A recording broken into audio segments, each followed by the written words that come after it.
Le marasme oréade prospère dans les prairies, où il n'y a pas d'épandage, d'engrais ou de lisier, surtout dans celles où le bétail y pâture toute la belle saison.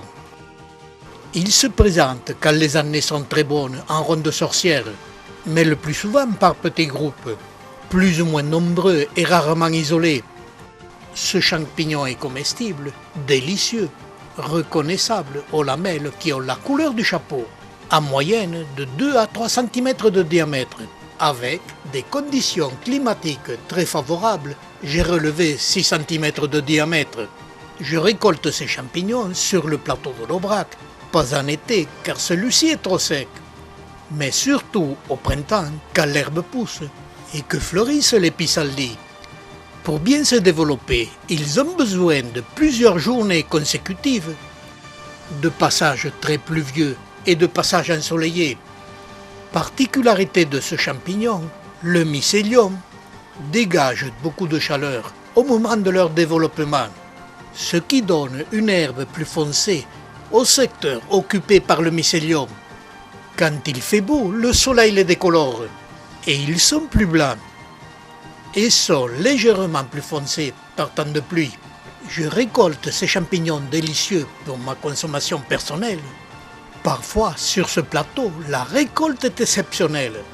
Pour qu'ils soient délicieux, il faut les récolter en jeune sujet, que le chapeau soit entrouvert ou ouvert depuis peu. 2 méthodes pour les conserver, en bocaux ou les faire sécher, et là, ils gardent tout leur parfum, qui est propre au secteur sur lequel le champignon prospère, c'est le terroir. Autre particularité, ces champignons sèchent sur pied par temps sec et reprendront leur aspect dès la prochaine pluie. Malheureusement, pendant ce temps, ils deviendront véreux. On les repère par les petits trous du chapeau. Et là, ils sont inconsommables. S'il pleut très souvent, il y a peu de mouches et ils finissent par pourrir sur place. Ils deviennent aussi inconsommables, très fragiles et peu présentables.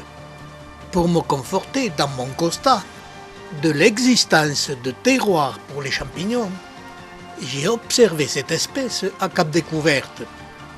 Là, sur ces plaines de remblais miniers, au bout d'une quinzaine d'années, sont apparus les premiers marasmes oréades. J'ai pu observer les premiers rondes sorcières naissants puis complets.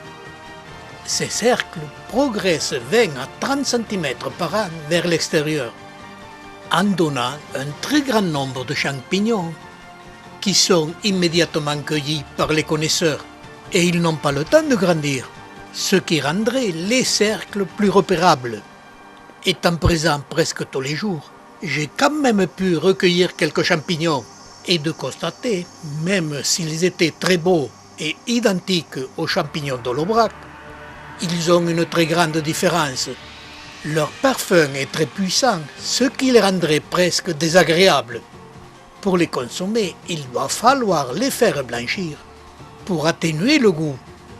Ce terroir particulier de déchets miniers donne un parfum très puissant à ces champignons, surtout quand on les fait sécher.